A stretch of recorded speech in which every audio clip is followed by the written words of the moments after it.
booked and then come take my hand. We're rebels with a paperback plan. Welcome to Booked and Banned, the podcast, where we discuss essential literature that has faced challenges and censorship. Today, we'll be talking about Jodi Picoult and Jennifer Finney Boylan's novel, Mad Honey. Sue, thank you for joining us today. Welcome to Booked and Banned. Please tell our listeners a little bit about who you are. Hi, I'm happy to be here today with you, Naomi. I am a retired Army officer like you and a federal civilian with a long career in logistics, human resources, public affairs, and legislative affairs. My agency's diversity, equity, inclusion, and accessibility portfolio was part of my responsibilities for at least part of my time in both public affairs and legislative liaison. I work with the DEIA office to answer congressional and media inquiries, complete statutory reports, respond to queries for information, and share what the office accomplished and what the office planned. The last few years for this role, after I had retired, of course, we know it has gone away. But I also want to mention that I started my career in a military that prohibited the presence of LGBTQ plus people and, in fact, prosecuted them. So with that as a background, it's taken me a while to learn more about the issues surrounding LGBTQ plus people because I, didn't really experience them in the military because they weren't allowed to be there, at least not openly. So that created some interest in me in learning more and help. Thank you, Sue. And you and I know each other through our synagogue and through Jewish war veterans, and we play mahjong together from time to time. So, we know each other fairly well. I was also an Army officer, even though you and I didn't have overlapping assignments. But before we get started, I want to give our listeners a little bit of background about the book. Today, we're driving into Mad Honey, a powerhouse collaboration between bestselling authors Jodi Picoult and Jennifer Finney Boylan. On the surface, it's a gripping courtroom thriller and a whodunit mystery. But underneath, it's a profound exploration of identity, secrets, and the lengths mothers will go to protect their children. The story follows two women, Olivia McAffee, who has returned to her sleepy New Hampshire hometown to raise her son, Asher, after escaping an abusive marriage, and Lily Campanello, a teenager who has moved to the same town for a fresh start with her own mom, also a single mom. When Lily is found dead and Asher is arrested for her murder, the world collapses for both families. As the trial unfolds, we learn that neither Lily nor Asher were exactly who they seemed to be. Switching between Olivia's present-day struggle and Lily's past perspective, the novel builds toward a massive revelation that perhaps challenges what we think we know about the people we love. It's a story about the stinging truths we hide and the sweetness of finally being seen. While Mad Honey was a massive commercial success, it has also become a frequent target of book challenges and removals, particularly in the United States. Because the novel addresses gender identity and features a transgender protagonist, co-author Jennifer Finney Boylan is herself a prominent transgender writer. It has been swept up in a wider wave of legislation and school board challenges aimed at LGBTQ plus content. While the specific locations of the bans vary, the why behind the challenges to Mad Honey generally fall into three core categories. Critics and advocacy groups typically cite these reasons when petitioning for the book's removal from school libraries and curricula. The first, representation of transgender identity. This is the most common reason for banning a Mad Honey because its central focus is on a transgender protagonist. Some challengers argue that the book promotes a specific ideology regarding gender. Because the story humanizes the transgender experience and treats Lily's identity as a factual reality rather than a quote-unquote debate, it has been targeted by those who believe such topics are inappropriate for minors or conflict with their personal or religious values. The second reason is It's been labeled as adult content or sexual content. In many places, Mad Honey has also been caught in some of the sweeps against adult romance novels. Under certain state laws, any book containing sexual content is subject to review, and that's quote unquote sexual content. Challengers often use this as an umbrella term to remove books with LGBTQ plus characters, even when the books, like Mad Honey, lack explicit or graphic sex scenes. There are also maturity concerns because the novel follows teenagers in a romantic relationship and deals with the aftermath of a violent crime. Some argue these are mature themes and thus unsuitable for school-aged readers, regardless of the book's literary merit. And the third reason is depictions of domestic violence. The novel features weighty themes regarding domestic abuse, both in Olivia's past and as a looming question regarding Asher's temperament. The authors have a counterargument, however. Picoult has noted that many of the challenges came from individuals who have not read the book in its entirety. She and Boylan maintain that the book is intended to build empathy for transgender persons and that, quote, banning a book doesn't make the people in it disappear. It just makes the students who are like those characters feel invisible, unquote. So, with that context, let's begin. Sue, tell me why this book speaks to you and why you chose it. So, as I mentioned, coming up in a military that prevented the honorable service of LGBTQ plus people, I felt like I had a deficit in knowledge. Although today I have friends with children who are all across the spectrum, trans, non-binary, gay, lesbian, you name it. I felt I wanted and needed to know more. So in having a conversation with a friend, she recommended this book as a good example of something that would help with understanding those issues. So that was the reason behind my choosing it. And did you enjoy it?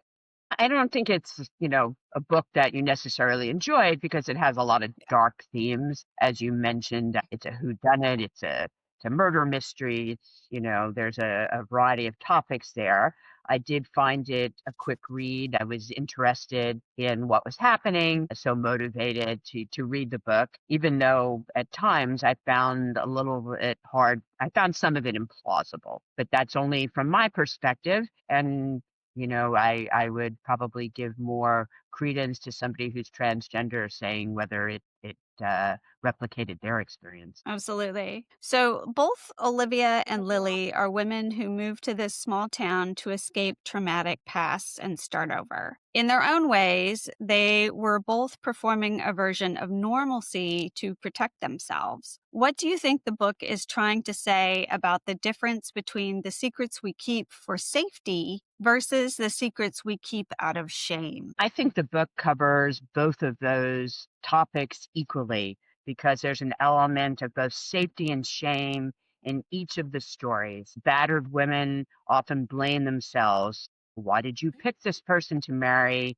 Why did you stay with them? Why did you have children with them?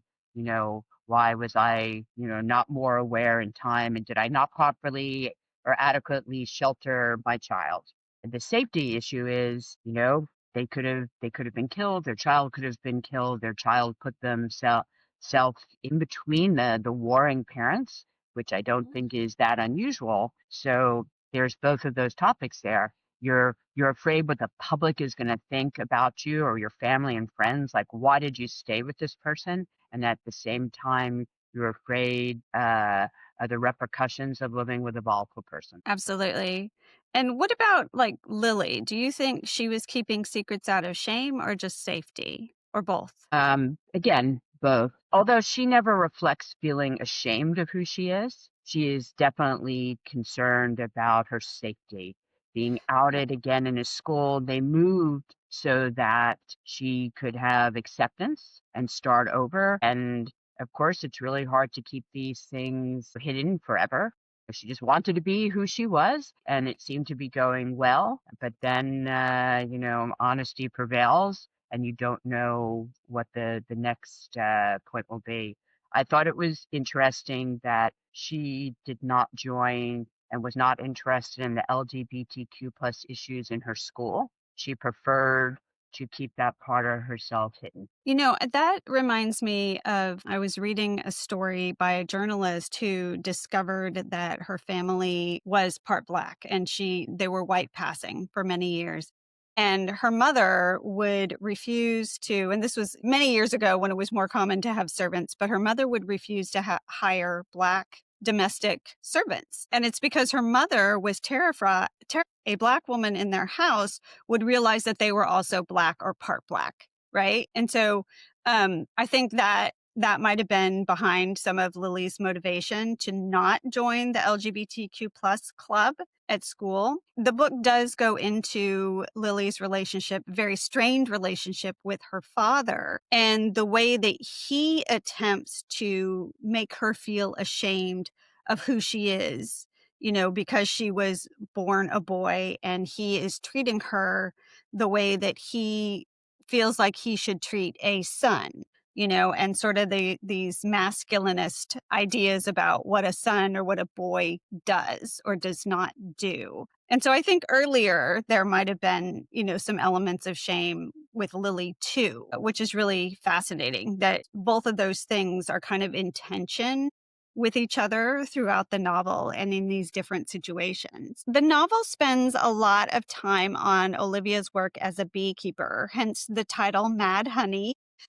And there's a recurring idea that a hive can turn vicious if the conditions are wrong. When Asher is accused of murder, Olivia is forced to wonder if he inherited his father's capacity for violence. Based on your reading, did you feel the book was arguing that we are defined by our ancestry or by the environment we are raised in? I think a little bit of both. There's both an environmental element and a nature element. In this case, I think his mother, because of her own frailties in dealing with and staying with his father, may have projected the father onto the son. Her concern that he, because he's the child of an abuser, that he might inherently have those tendencies. So she was taking, teen angst and rolling it into or painting on with a brush that he was just like his dad. So, on the other hand, there is some concern that what you grew up with. So I'm not sure the statistics on people who go on to abuse that grew up with abusers. I think on the one hand, you have folks who grew up with that and thought, I'm never going to be like that.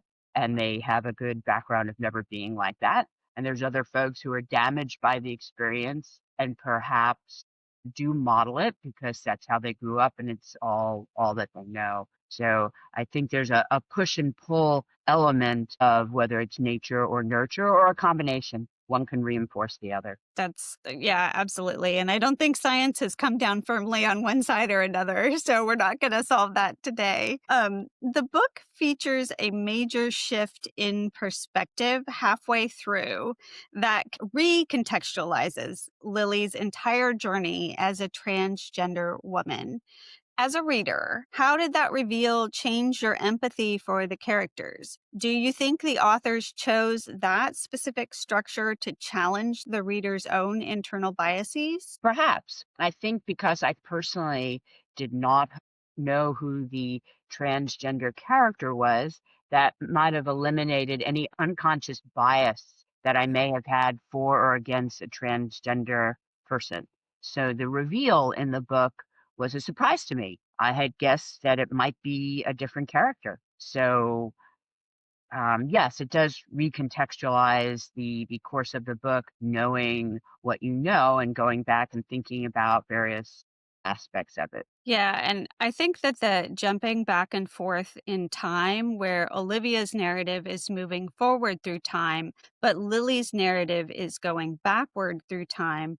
Once we understand that she's a transgender woman, and I didn't suspect it was her. I knew there was a transgender character in the book, so I was kind of like looking, but she was not who I would have suspected or who I would have picked initially.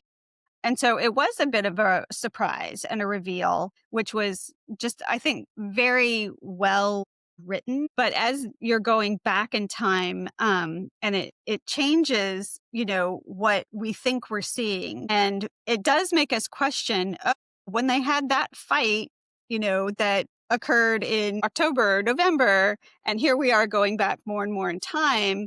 And then we know this is when Asher found out that Lily was a transgender woman, et cetera, et cetera.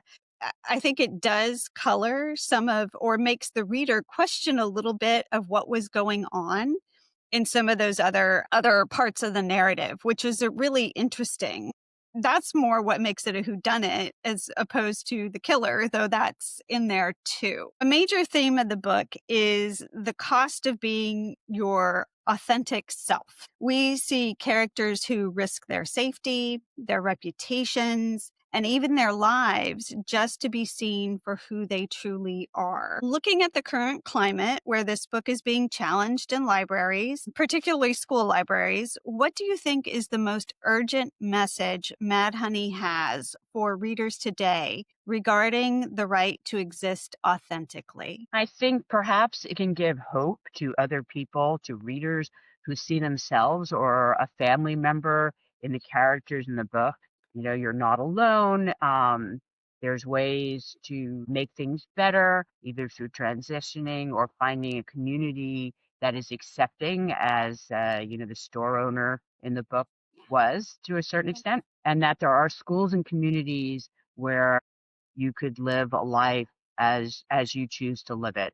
So I think the book is encouraging in that there's hope for a better future if the world continues to progress. Yeah, I think it is a really hopeful story, even though not hopeful, obviously, for Lily because she dies and she's not able to live a full and long life, which is unfortunate. So, is there any concrete lesson from or final thought about Mad Honey that you would like to leave with our listeners? I would say that the reality portrayed in the book, it might not be yours, it may not be mine, and it may not affect anyone you know, but then again, it might, and you don't even know it.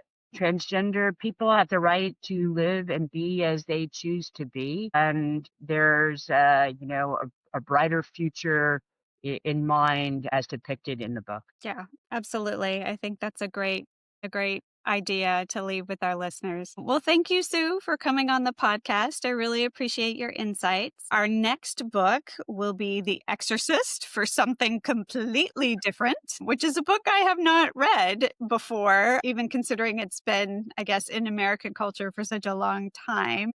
And I will just end with saying that, and quoting Isaac Asimov, by saying, any book worth banning is a book worth reading. Thank you. Booked and banned and bound by pages, stories hiding through the ages, whispered truths that still ring clear for those who choose to listen here.